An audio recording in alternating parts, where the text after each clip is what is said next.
Alrighty, welcome back, everyone. We just talked about some of the betting odds going out around the around the national title, and some of the trends that are forming around those odds. And there are some very interesting ones. Let's just put it that way. But there is going to be some very interesting things going on with the playoff this upcoming year. A 12-team playoff is officially here. We are going to get into that in 2024, and we finally have the TV schedule for these things. There were a lot of different speculation about when this stuff was going to be happening, and we officially have confirmation of when it all is going to go down, and it's going to be a full month of college football, which is just absolutely incredible. But let's start to break this down and give you guys an idea of where we all stand. So the first round games, as we kind of knew already, there's going to be one on that Friday and then three on the Saturday. The three on the or two of the three on the Saturday are going to run into a little bit of trouble with the NFL, as there's two games on those days. The Chiefs play the Texans at 1 p.m. on that Saturday,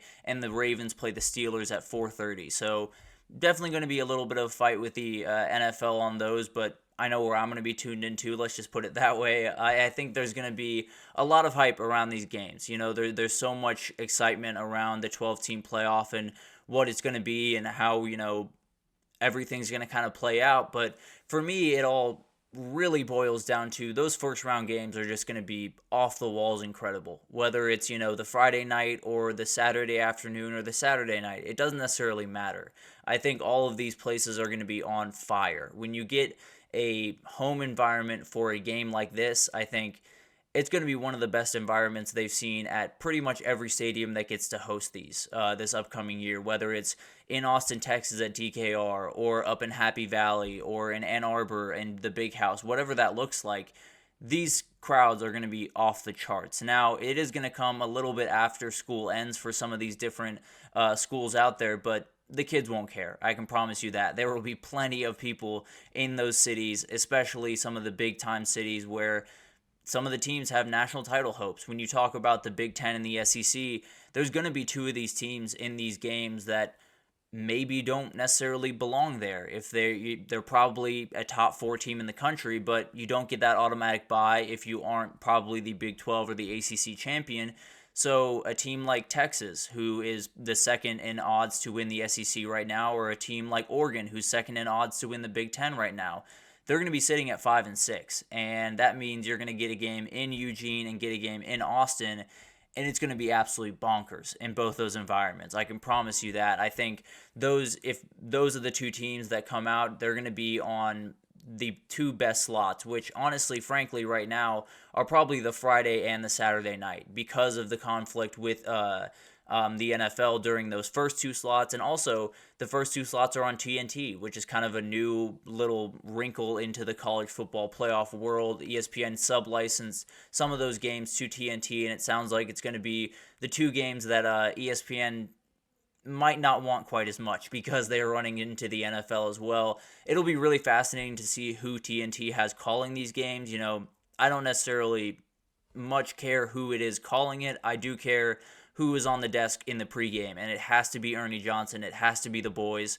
If it's not, then I have a problem. But other than that, I think this is going to be an incredible atmosphere. I think when I talk about the 12-team playoff, I've never been the biggest fan of playoff expansion. I've always said, 6 teams I think is probably the good number, but we've jumped that shark. We've gone well beyond that, and I think these first round games are a great way to get me fully in on the party, because I think they're going to be just incredible to watch, really fun, and be one of those things that you look back on in a couple of years and wonder why we weren't doing this earlier, frankly. And then you get into the quarterfinals, and you have some of the New Year's Six Bowls. That's when everything kind of starts.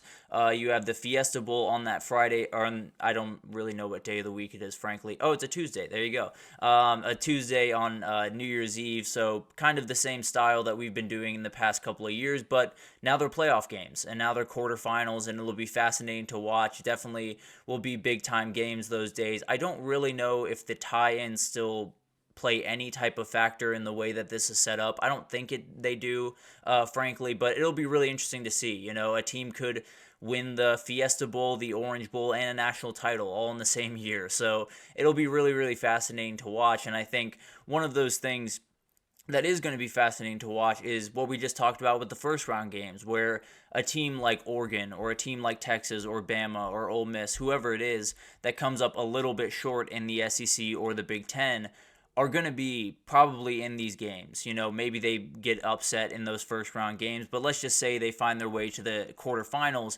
They might just be favored in some of those games because the 5 will match up with the 4, which will likely be the ACC or the Big 12 champion, and then the 6 will match up with the 3, which will likely be the other ACC or Big 12 champion. So it'll be fascinating to watch. I think it's almost a foregone conclusion, at least in my mind, that unless, Florida State or Clemson go absolutely crazy and totally dominate the ACC, I think Texas or Oregon would be favored, and it would be very, very interesting to watch. It would be one of those things where we'd have to probably get used to that, because that's just kind of the way of the world. When you have those auto bids up top and you say certain teams are going to get buys, you're going to have matchups later on where the lower seeded team is probably the better team, and that's just kind of the way of things. And those quarterfinal games will be fascinating to watch for that reason, because there's going to be so much going into that. It's something we talked about earlier in the week when we talked about the motivation that goes in for the ACC and the Big 12 to knock off the big dogs, to knock off the SEC and the Big 10, and this would be where that happens. So it'll be fascinating to watch what the lines are on those games and kind of how the ACC and the Big 12 respond to those games. And then you get into the war of attrition. You get into the semifinal and the national title game, which is essentially just have depth, have as many guys to throw at the opposing team as possible, and you'll likely come out on top. There's going to be a ton of really, really interesting things that happen throughout this. When I look across the college football landscape, there are really a handful of teams in my mind that have the ability to get through 17 games and still be playing really, really high level football. And it's not necessarily a ton of teams. UGA, Ohio State, we talked about. Texas, Oregon, I think are absolutely in that group.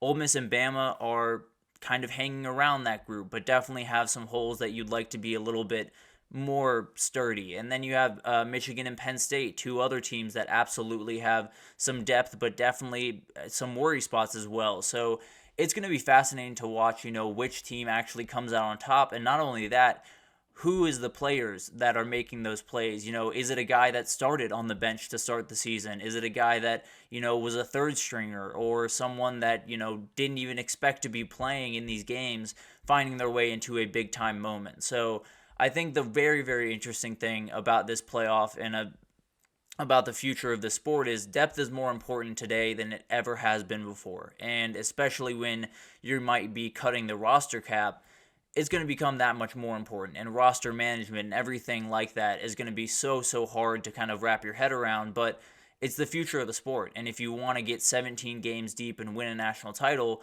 you're going to have some things that some other people don't. So it'll be fascinating to watch. I think when you look at a lot of this different stuff, the only real big issue is the one that I've had for a very long time around this. And it's the fact that we play a national title on a Monday. This is a Saturday sport.